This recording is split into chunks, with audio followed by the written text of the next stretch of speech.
story A Beer Bottle Can Tell, Adventures in the Past by Dennis M. Morrison. If you can read between the unwritten lines, a relic can tell you a story about its past.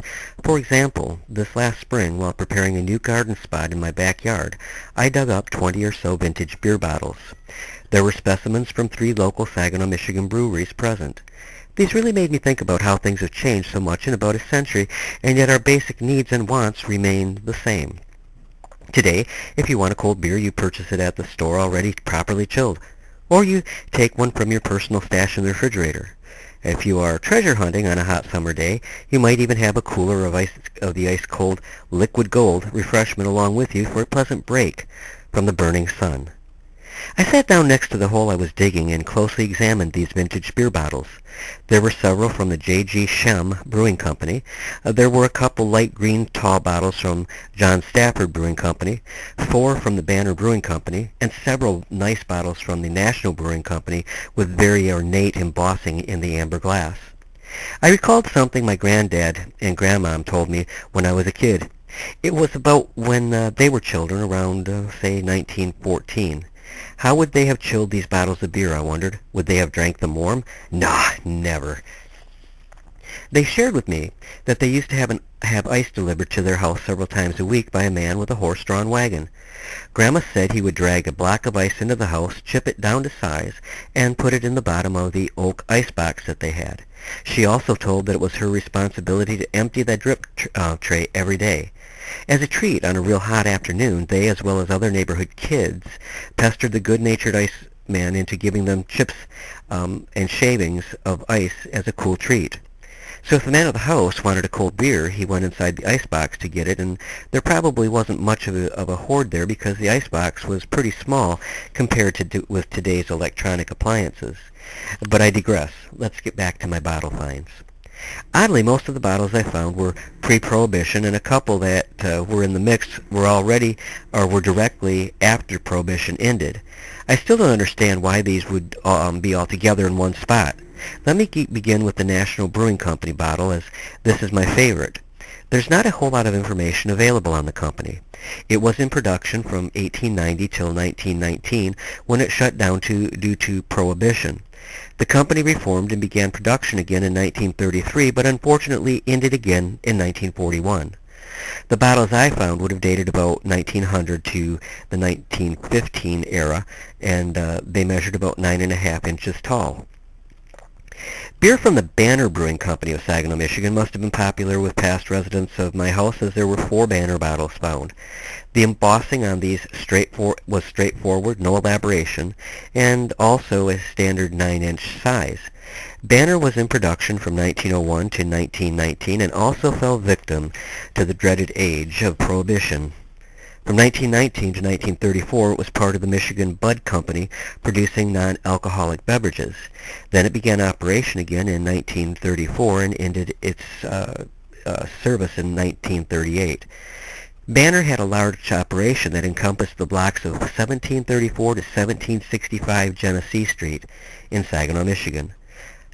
There were also 2 bottles from the J.G. Shem Brewing Company, which was another fairly large operation. Actually, over the years, it had quite a few different names. My bottle was from its 1899 to 1919 period.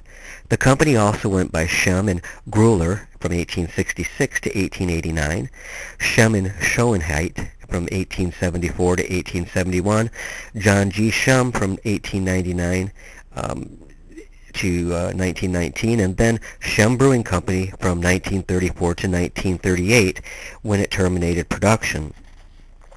Shem was located at 926 North Hamilton Street in Saginaw. While I liked the bottles, I really did not see anything special about them. They were fairly common crown top bottles. But I sold these ones on eBay, and they realized a really good price. One brought $39.99 and the other $19.99, going way beyond my expectations, and I would never recommend anybody sell anything on eBay anymore because they are out to do nothing but screw the seller in any way they can, and they let the buyers do it whenever the whiny little ass buyers want to complain about anything. Okay, that's my editorial on eBay. Anyways, there were several quart-sized light green John Stafford Brewing Company bottles, and the only information I can find on this company is that it began production after Prohibition and was fairly short-lived. Together as a pair, these mark the only two of the light green bottles that I found in the backyard of my home. The remaining bottles were either unmarked or not worthy of noting. However, there were many not only brewing companies that operated in Saginaw, but other areas. There were quite a few, actually. A particular interesting one was that of L.G. Darmstadter. I first learned of this through a 10-cent token the company issued. My friend and fellow treasure hunter, Gil Alberg, dug one up, and it turns out its first year of operation, 800 barrels of beer were sold. It must have been good stuff, too, because because in 1886, 3,200 barrels were sold, and then in 1897, 5,000 barrels were sold, and that's a lot of suds. The company was operated for part of its business life as the Saginaw Brewing Company. Rumor has it that when the brewery buildings were demolished in the 1920s, that that 1,000 wagon loads of broken bottles were buried in the company's beer vaults, somewhere here in Saginaw. I'm aware of only one other brewing company that was operating in Saginaw, and while I have seen no bottles from it, I did see a match safe from the company that was sold online. This was from the Eagle Brewery and was operated by Fred A. Wygand at 719 to 729 North Fayette Street. I am in hopes that somewhere in my backyard, under my house, I will still find an Eagle Brewery bottle. Many towns and cities in Michigan, as well as throughout the nation, had local breweries. Beer has always been popular here in the States all the way back to, well, our first president, George Washington. It is told that the president in 1783 stopped at the Bullhead Tavern for refreshment of ale.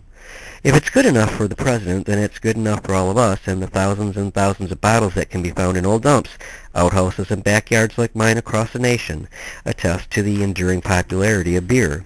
Here's a few brief side notes that might interest you. One reason the Pilgrims landed at Plymouth Rock, believe it or not, rather than Virginia, or some historians say, is because the ship's supply of beer was running low. The crew was so worried about running out of beer that they put to shore so the passengers could drink water rather than totally depleting their store of beer. Our first president, George Washington, loved his ale, as I spoke of a moment ago. In fact, he was an amateur brewer. His recipes are now housed at the New York Public Library. And by the Civil War, there were some 1,269 breweries in the United States. No wonder there was such a variety of beer and ale bottles for us folks like me to collect. And during the Revolutionary times, and for some time thereafter, housewives brewed beer for their entire families. Well, this is just a brief look at the history of breweries in Saginaw, Michigan, based on the bottles that I found buried in my backyard. And I hope that you enjoyed it. And thanks for taking the time to stop by and take a listen.